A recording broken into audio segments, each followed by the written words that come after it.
Welcome to Behind Closed Doors, the show that allows you to get inside buildings rarely open to the public, except in September when they throw open their doors and declare open house.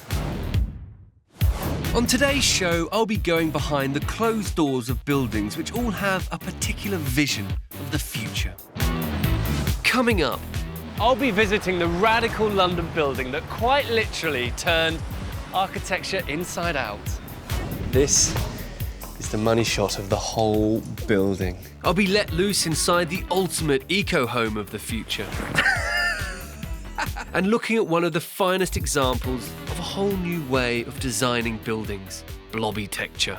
When you come into this space, it grabs your eyeballs and shakes them all about.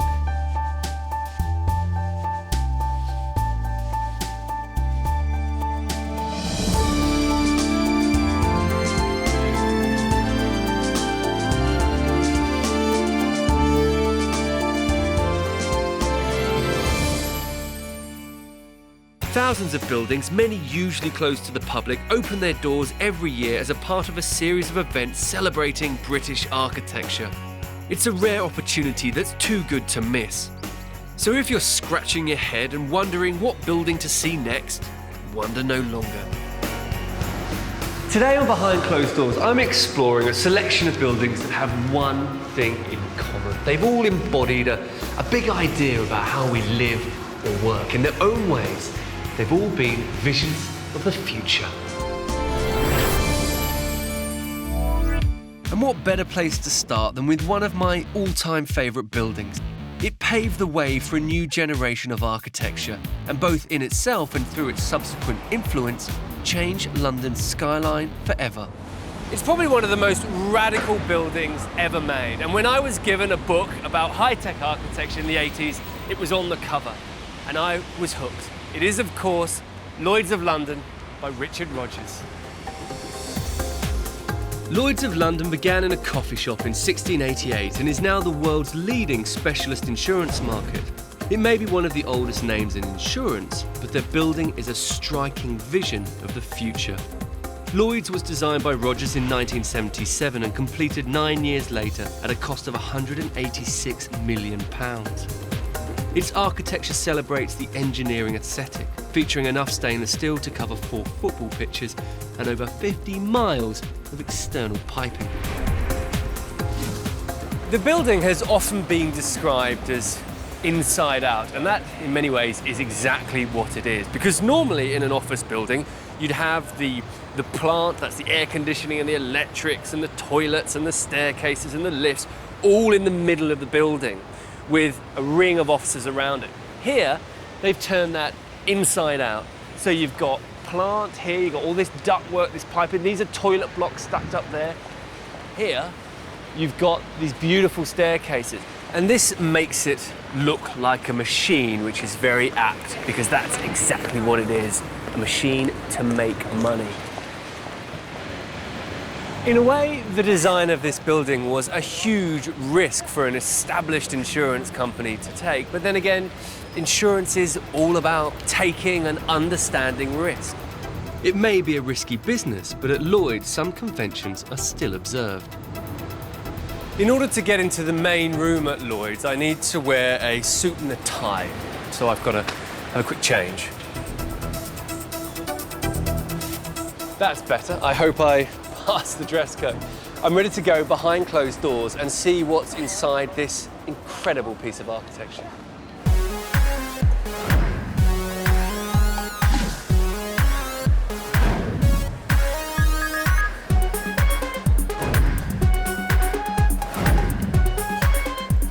The different insurance firms trading in the Lloyd's market, known as syndicates, made a staggering profit of £3.8 billion in 2007. And the place where all that multi-billion pound trading happens is the underwriting floor, also known as the room. But it's also home to some pieces of Lloyd's history, like the 200-year-old Lutein bell, which used to be rung when ships were lost, and the traditionally dressed waiters, a name that stuck from the days when Lloyd's was a coffee shop. What duties do you undertake here? Well, one of the jobs that we do that's quite special within the market is filling in the lost books. Right. Is that what these great big tomes are? That's what these big tomes are, yes. All handwritten? All handwritten. Still written by... Oh, my word. Quill. Look at that. That's a quill. I've never actually seen a quill before. Go on, then. Let's have a look at your handiwork. I'll have to put my glasses on, I'm afraid. That's fine. That's OK. The lost book is used to record any ships that are lost at sea. Fortunately, these days that's rare, but Bob still fills in the date every day, just in case. People have asked me on numerous occasions what the secret of is getting it right, and of course it's the way you hold your tongue out. You have to have your tongue in the right place. Right, okay. So what's this book over here? This is the same book, but from 100 years ago today. OK. And this is just one day, the 28th of July, 1908. Lovely book, isn't it? Lovely book. And you'll see that we've lost 1, 2, 3, 4, 5, 6, 7, 8, 9. Nine ships in a day. In 100 years' time, this book will be brought out and it will be placed here. OK. And it will be my writing that they see. Yeah. The lutein bell, the lost books, they're all part of the traditions which make Lloyd's what it is today. There's a real mix of old and new at Lloyd's, and the ultimate example of that is a secret room which I'll be showing you later. But first, I've decided to go up in the world. Now, I'm lucky enough to have been in this building once before, about 8 or 9 years ago, and one of the key memories I have is this lift ride, because you start deep in the basement in the ground, and then you erupt out over the rooftops and you get the most extraordinary view of London. It is fantastic. The 12 external glass lifts at Lloyd's were the first of their type in the UK, and I could spend all day enjoying the ride. But I'm heading for the 11th floor gallery to look down on the building's 245-foot high central atrium. Now, in many ways, this is the money shot of the whole building. It is superb. I can see down about 11 stories right down to the rostrum at the bottom there through this incredible light-filled atrium, which even on a grey day like today is flooded with natural daylight. My tour of Lloyd's is almost complete, but there's still one secret room to see. And after all the modernity of the rest of the building, it's a bit of a shock. And you wait until you see what's in here.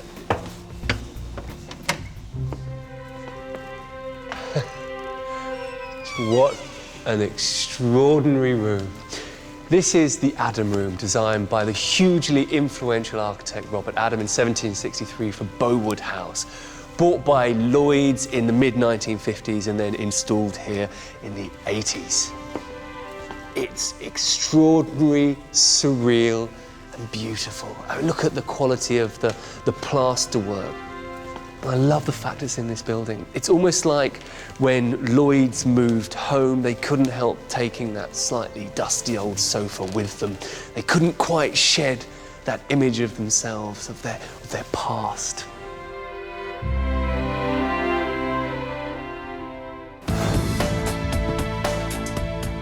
Lloyd's is always incredibly popular when it opens its doors during the annual open house architecture event, and you can see why. The thing I have to keep reminding myself is that this building was designed 30 years ago, yet it still feels so extraordinarily contemporary. And you have to put it in a context. Back in the 80s, architecture had rejected modernism. It was looking to classical design for its inspiration. And along came this building and showed that not only was high-tech good, but it was a suitable symbol for a powerful, old-fashioned financial organisation like Lloyd's. But in the bigger picture, it reignited London's love affair with modern architecture and paved the way for buildings like this.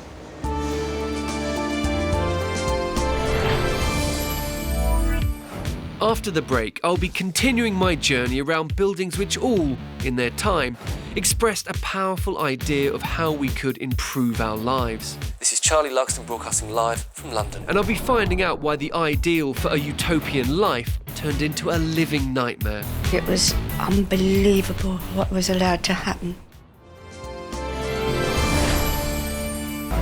On today's show, I'm going behind the closed doors of some of our most cutting-edge architecture. Buildings which tried to break new ground and really made us think about the way we live and work. It's all part of a series of events that take place every year across the country, in which buildings, usually closed or restricted to the public, throw open their doors for the likes of you and me to have a good nosy around. We've seen how the high-tech, inside-out architecture of Lloyd's of London revolutionised the workplace of that 300-year-old institution. Now it's time to explore a fast-paced media workplace of the 21st century. Welcome to the turbocharged world of Bloomberg, a multimedia company that provides information on financial markets.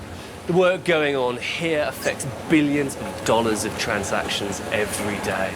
Now, normally you or I would not be allowed in here apart from during the open house weekend when anyone can come and have a look. What I want to see is how the architecture reflects what happens inside this building. The currency they're dealing with here at Bloomberg is data and information. So how does the building fit that function? Bloomberg is an information business, and there is information literally everywhere. There are TV screens and computer monitors surrounding me. Look, there's a huge bank over there. There's one on every side of all of these columns. And over here, come and have a look at this. This is the staff canteen. Get a coffee, have a piece of fruit. Come and sit down. And even here, down here. I even had to use the toilet earlier on. I was washing my hands, looked in the mirror. There was a TV screen there. There really are screens everywhere. It's almost a bit Big Brother. You can feel slightly bombarded by information here, but that is of course exactly the point. The building is designed so that the people who work here are plugged into information at every turn. This is a little bit strange. Walking on computer screens as if we hadn't seen enough already, and then you come through this extraordinary red glassy box and oh wow, look at this. That is really impressive. I have no idea where I am. I just think I'm somewhere in the future. This brave new world of all things information occupies two buildings. On the left is a neoclassical building from the 1920s, and on the right a 1990s office block designed by Lord Norman Foster. The two buildings have been knocked into one, and the interior has been given a complete makeover. Now this is a meeting room right at the very top of the atrium on the 6th floor. And oh yeah, I can see right down through the heart of the building, and that is putting butterflies in my stomach. Quite an incredible space. The whole idea of it is to bring lots of natural light right into the heart of the building, but also to increase awareness of the other floors, to increase connectivity between the various activities within the building. This company's business is all about the flow of information, and so the building is designed to encourage the flow of people. There are lots of funky spaces to sit and chat, perfect for exchanging information and ideas, or just having a good gossip. There are lots of different sized meeting rooms all over the place, all transparent. The floor plans are open plans, so you can see everyone on the floor. There's nowhere to hide, and each of the different floors is color-coded to help you have a sense of navigation around the building. Down in the basement, Bloomberg runs a European arm of its TV network. Even down here, there's a sense of openness and transparency. The journalists aren't shut away in dark boxes. The studios are, in fact, glassy boxes, so you really get a sense of what's going on.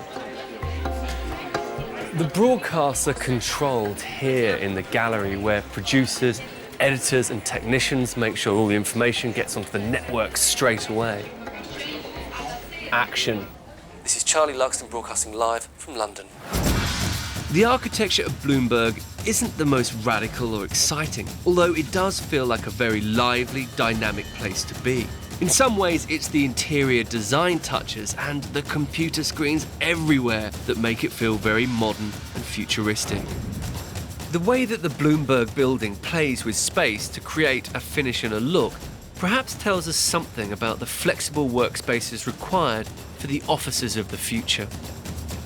You can make your own mind up by visiting Bloomberg when it opens its doors as part of the annual open house event. Don't miss out. The buildings I'm looking at today were created by architects determined to make their utopias a reality. The building I'm about to see embodies one man's radical vision for a whole new way of city life. This is the Brunswick Centre in London's Bloomsbury, designed by architect Patrick Hodgkinson in 1959 as a radical idea to combine luxury housing with an upmarket retail complex. It was a fresh way of imagining communal living in London and a million miles away from the traditional urban sprawl. But visions don't always go to plan, and Brunswick hasn't always looked this dazzling.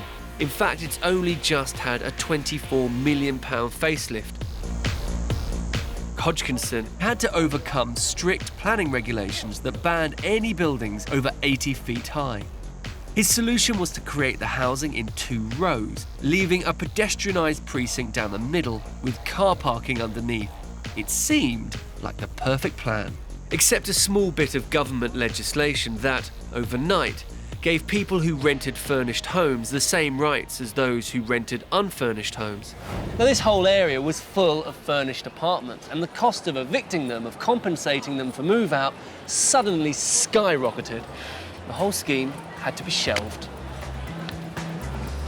But Hodgkinson wasn't going to be beaten by this. Oh no. He and his team approached the newly formed Camden Council with the idea of taking the tenants out of the rows of terraces, demolishing them, building this scheme, and then putting them back in. Crucially, turning the whole place from being luxury apartments into council housing. Architect David Levitt has been involved in the design of the Brunswick Centre since the beginning and remembers how the prospect of social housing had a radical impact on Hodgkinson's original plan.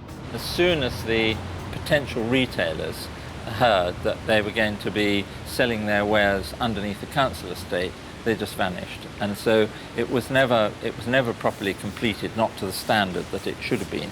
And for instance, it was never painted as was originally intended. So it never really succeeded as a commercial shopping venture.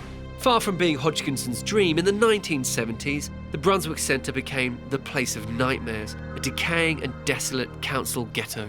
What happened to bring it back to the current state we see today? In the 90s, there were suddenly, because they were so out of fashion, it became fashionable to like things that were out of fashion. It does rely on purchasing power, and the 25 million or so that's been spent on this building altogether is entirely derived from the revenue from the shops. If that revenue wasn't coming in, this wouldn't have happened to the building. And looking around the retail part of the Brunswick Centre, it's clearly been revitalised to great effect. But can the same be said of the housing areas? Compared to the fundamental refurbishment that has happened to the commercial precinct, the work up here on the housing is actually quite superficial. They've stuck down some nice new granite and given it a lick of paint, and it all looks sparkly new, quite dazzling. I mean, looks like something you could find in the Mediterranean. But I wonder what it's like behind this made-over facade.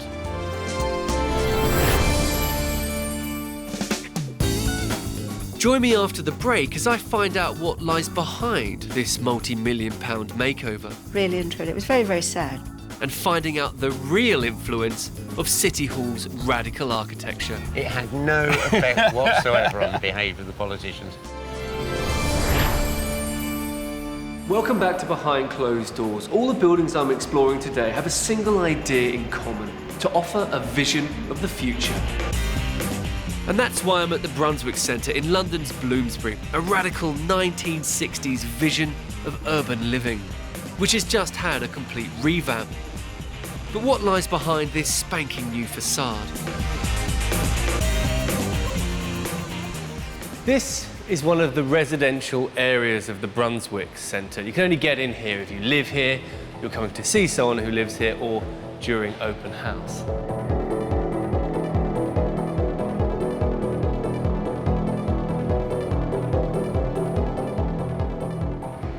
The real tragedy is that despite this incredible shapes and this powerful piece of architecture, it's all just a bit scruffy and tatty back here, especially when you compare it to the shopping pedestrian area out there, which is beautifully maintained. I'm on my way to meet Josephine Ford, who is one of the first people to move into this part of the Brunswick Centre when it was completed. When you first moved in, was there an expectation this was a success, or was going to work, or was the future? Oh, I mean, absolutely. How did you feel about it? Absolutely. Everything that was needed for residents was here. Cinema, everything that you wanted. Shoe repairs, everything. And it was a tragedy that they let it just get so dilapidated, and then all the winos arrived, and it got to the stage it was unbelievable what was allowed to happen. Excrement all over the walls, and really and truly it was very, very sad. And then they put the intercom system in, where the door. We didn't have that in the beginning. It was just all open plan, literally. You walked into the lift, there was none of that ringing. That eliminated a lot of the vandalism. It's a unique location. The building itself is such a lovely concept of urban living. It really is.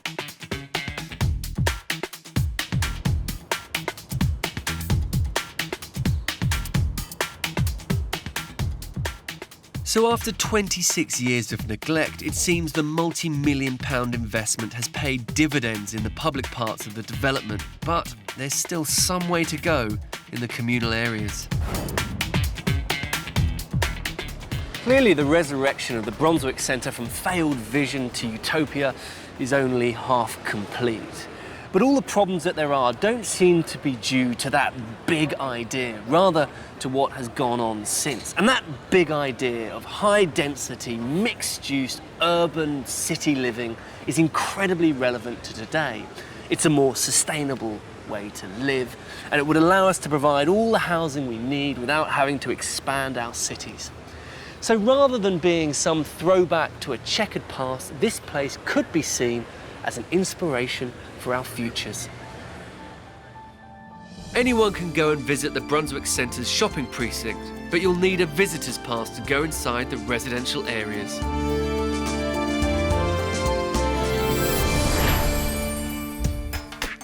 The Brunswick Centre was one man's vision for communal living in the heart of the city, a big idea to solve a big issue. And the next stop on my journey is also the vision of one man, a family home that stands as an inspiration for living in the future. The place I'm off to see is really very special. It's owned and designed by architect Alex Michaelis, and it's a sustainable home. It's right here. There's basically no evidence of it from street level, but come here. Look at this. Isn't that incredible? 5 bedrooms, huge living room, and a swimming pool. And the whole thing is shorter than me. This modern family home was completed in 2001. Alex Michaelis had to pay £750,000 for the site alone before he could even start building his dream home. But finding the cash wasn't the only challenge he faced. So how did the house end up this extraordinary shape? Well, originally this site was a garden between these two buildings, and for years people approached the planning department saying, can we build a house here, can we build a house here? Eventually the planners said, okay, but only if it was no taller than the garden wall, 6 foot. And this is the incredible solution to that tricky problem that Alex came up with. To understand this semi-subterranean property... Hello. Hi there. Hello, pleased to meet you. Morning. I've been invited behind closed doors. Come here. I've heard about this house for many years. I'm really pleased to be here. Alex built this house as a family home for him, his wife, and their 3 children. That pool and the bedrooms were all downstairs, while the upstairs is one large open-plan living space. Well, there's lots of nice light, isn't there? I mean, the most important thing was to get as much light in as possible, and that was my fear that, you know, building underground and, you know, be surrounded by houses and be very dark. And what we've tried to do is create as much light as possible. It's sort of, I think it's worked pretty well. It must have been an incredibly nerve-wracking moment when you dug a great big hole next to some very tall houses. Yeah, no, it was very scary. We had a piling rig in here that was, I think, twice as high as the buildings on either side, and doing 20-metre piles. Giant machine digging holes. All the way around the edge, and then they dug it out, and it literally took about 3 days to dig the whole thing out. But it was fine, you know, engineering-wise, it's actually quite simple. What do you say that now it's all done? Exactly.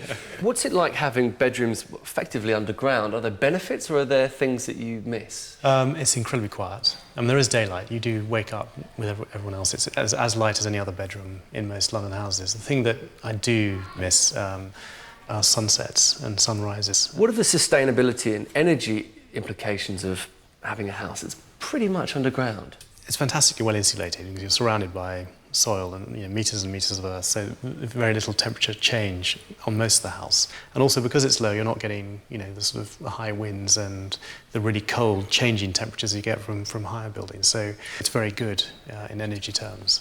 I noticed on the way in that you've got a green roof. Yeah, we'll have a quick look at it. I'd love to. That'd be brilliant. They're such fascinating things. They're beautiful, aren't they? How often do you come up here? We come up here very rarely. Just for maintenance? Just maintenance, and also there's some wild strawberries here, so I allow the kids up every now and again to pick them.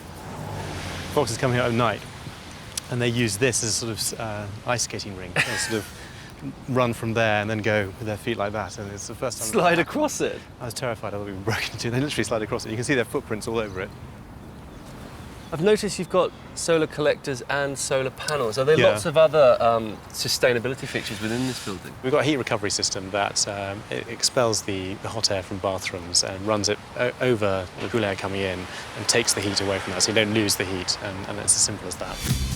Alex's house is certainly an inspiring piece of eco-friendly design, but it's also a fun family home. And from the giant beanbags in the living room to the climbing wall outside, this place is a kid's paradise. Now, this house has one rather extraordinary and unique feature. It's the stuff of childhood dreams.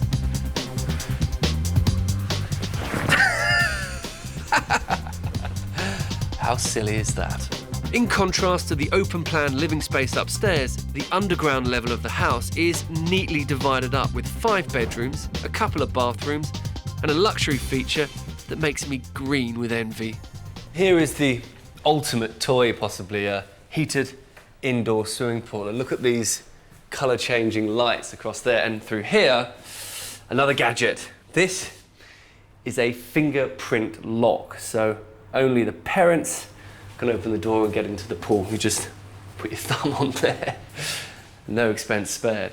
But you might be thinking, swimming pool, environmental house, how do those two things work together? Well, what they've done, which is actually very clever, is that they've heavily insulated the bottom of the pool, and they use the energy that they're taking out of the borehole from right deep in the earth to keep the pool warm. And then the pool works like a storage heater, and that energy is released back into the air. That's smart.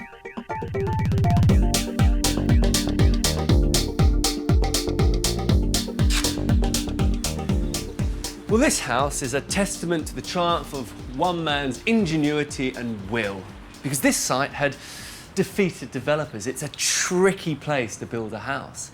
But what Alex has come up with is very beautiful, it's sustainable, it's exciting. Now, houses in this country produce 1/4 of all CO2, and while we're not all qualified architects with £1 million to throw at our homes, there's lots of little things that we can all take responsibility for and do. And I think the biggest legacy of this building is that it shows sustainable architecture doesn't have to be dull.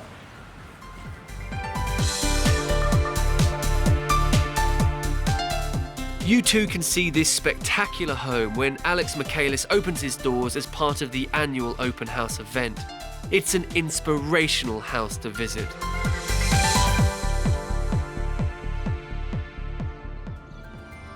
Join me after the break when I'll be getting inside an architectural vision of 21st century power and talking to a man who knows all about it. It was open plan except for the politicians, who clearly have to have offices so they can conspire in private.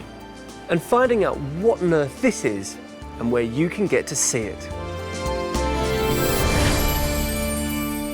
Welcome back to Behind Closed Doors, the show which gives you an exclusive preview of buildings usually off limits to the likes of you and me. My next building had a vision of a political future, an optimistic one of transparency, openness, and accountability to the public. Well, it was created by an architect, not a politician. This is London City Hall on South Bank, designed by Lord Norman Foster to be a new icon for the capital city. City Hall was built in 2002 and is home to the Mayor of London, the London Assembly and the Greater London Authority. And with its glass teardrop shape sitting right next to the Thames, it is a truly modern vision of power and a million miles away from the traditional town hall most of us are used to. Gone is the ornate Victorian decoration. Gone is this idea of the town hall as some kind of cathedral to be in awe of. This building is about defining a new relationship between electorate and elected members. It's the people who we voted for can see out, but crucially, we can see in. Who better to talk to about how this building works in practice than a man who's worked here longer than most, Ken Livingstone. As the first Mayor of London, he worked here from the City Hall's opening in 2002 until his defeat by Boris Johnson in 2008. So I thought we'd better sit outside.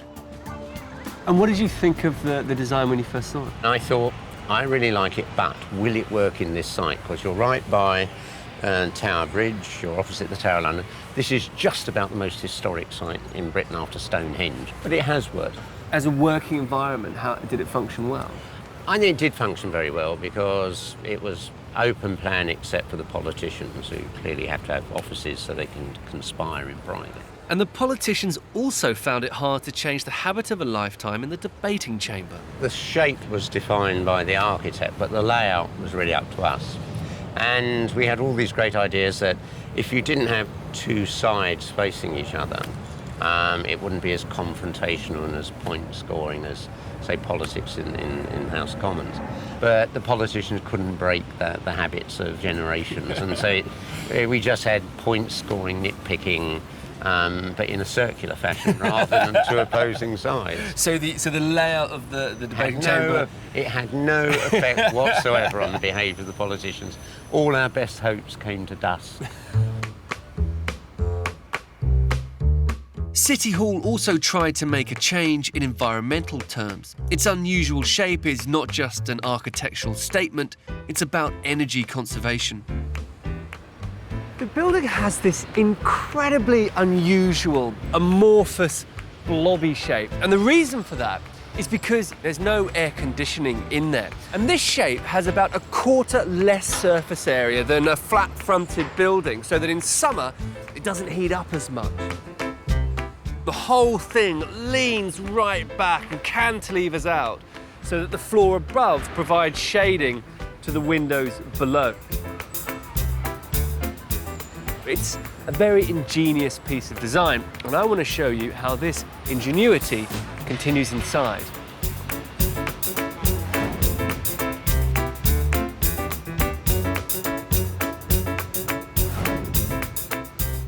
And up here at the very top of the building on the 9th floor is London's living room. And it's called that because it's paid for by local taxpayers.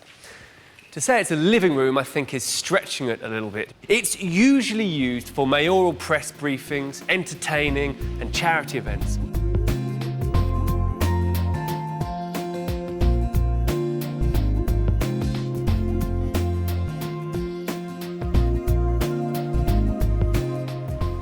It's not like any living room I've been in, but this balcony is something you'd kill for at your house. I mean, look at this. You can see the whole of the city laid out. Tower Bridge, Tower of London, Gherkin, the whole of the city. It is absolutely fantastic. You really get a sense of London and its incredible architecture from up here.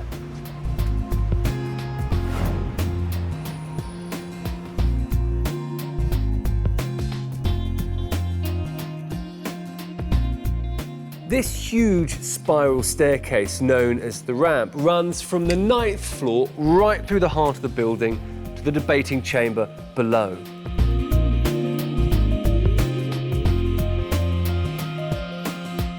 Now, all of the offices, including the mayor's, are arranged off this giant light well and separated from it just by glass, continuing this idea of transparency.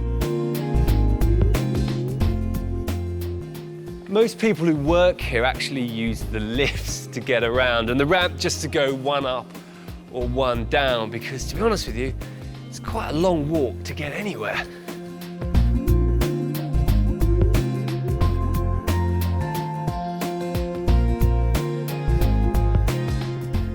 Well, that is a long way down. In fact, it's about 1/3 of a mile, half a kilometre from the top of the ramp to the bottom. And it's got this incredible, eccentric, uncoiling, bread spring-like shape to get as much light as possible into the light well and down here to the debating chamber. And OVARPS, the engineers who've worked on the acoustics, have worked very hard to use the underside of the ramp to get a good sound quality, and it really has got that. So it helps with light, it helps with sound.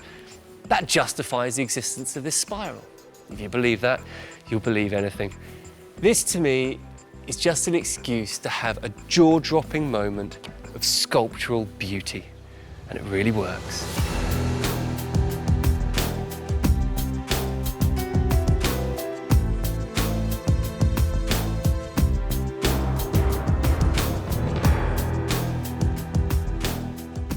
As a vision of the future, City Hall works in some ways, although the original ideas of transparency and public access were severely dented by 9/11 and 7/7. But in its attempts at environmental architecture and a truly original landmark for the City of London, it does succeed.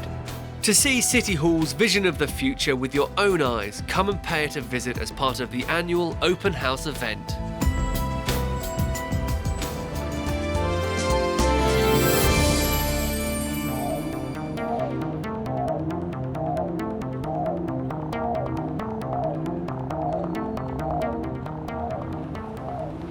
If you're interested in radical architecture, then you have to come here to Will Alsop's new Blizzard building. When you come into this space, it grabs your eyeballs and shakes them all about. It's been called blobbytecture, and the reason is quite obvious. The space is dominated by these incredibly brightly coloured, strange-shaped pods that hang in mid-air. And if you look closely at them, you actually get a very good clue as to the purpose of this building. These blobby pods you see hanging here are teaching spaces for seminars and lectures and are intended to be reminiscent of the enormous cells and molecules. Because this is the Biomedical Science Laboratory at Queen Mary University, London. And it's named after Sir William Blizzard, the founder of England's first medical school. The Blizzard building was designed to be a visionary landmark building to attract the best research and teaching talent to Queen Mary's University. As a biomedical facility, this building houses hugely important research on some of the most dangerous infectious diseases known to man, potentially big business, as well as vital work in helping to save lives. Yet to look at it, it seems a strange and somewhat playful vision of medical research.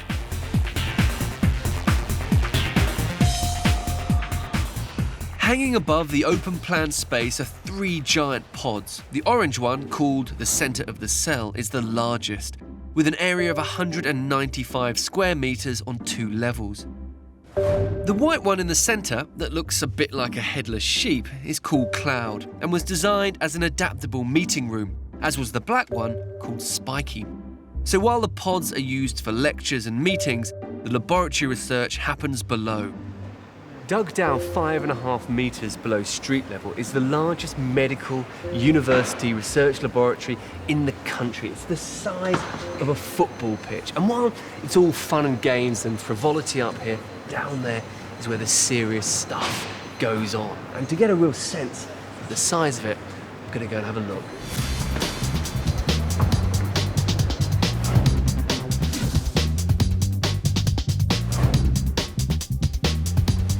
When you get down here onto the laboratory floor, two things strike you.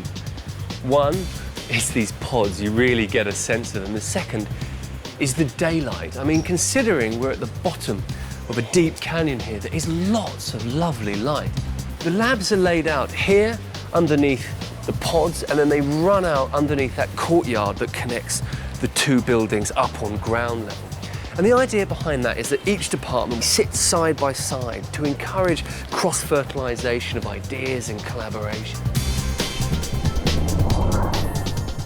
The lab itself doesn't open as a part of the annual open house event, but we're getting special access.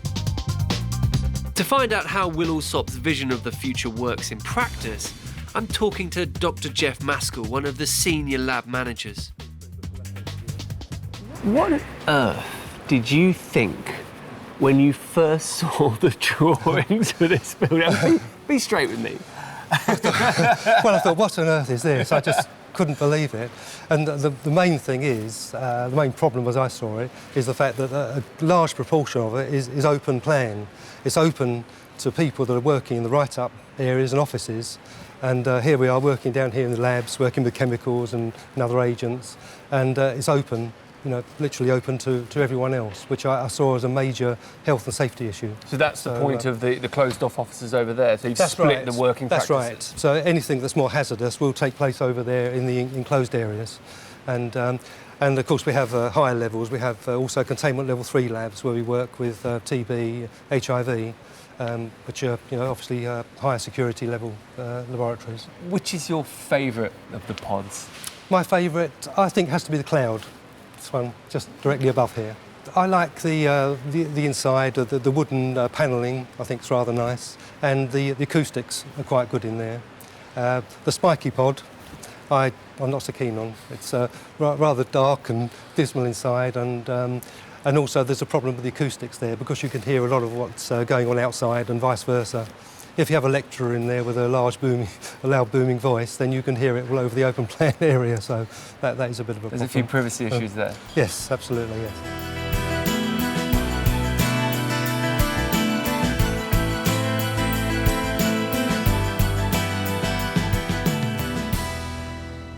You know, part of me, the serious side of me, didn't want to like this building. I thought it was frivolous, willful, driven by the architect's ego. But having been here, I'm really impressed. You see, the thing about an office is it needs to, in my mind, fulfill two functions. One is it needs to help the process of getting work done, and clearly those laboratories do exactly that. And the second function is it needs to inspire. It needs to help creativity. It needs to make people have big ideas. And looking around you, this is clearly the kind of building that you can have big ideas in. The Blizzard building certainly presents a colourful and playful vision of the future, but its mission is serious. To deliver a building which attracts top scientific talent to get the best research results. Want to see it with your own eyes? Then come down for the annual open house event. The buildings we've been looking at today offer a vision of the future. They've all been created by architects who weren't afraid to be different, to think differently. From the high-tech 80s Lloyds of London to the high-tech whizzy world of Bloomberg. From the blobby excitement of City Hall and the Blizzard building to that radical way of living proposed by the Brunswick Centre and the sustainable future of the Michaelis House. Now, how successful these buildings have been at offering a positive and viable future for us all is questionable. But the impact that they've had on architecture is unquestionable, which is what makes them important and why you should go and see them as a part of Open House and the Heritage Open Days. This is an opportunity that comes once a year, so don't miss it.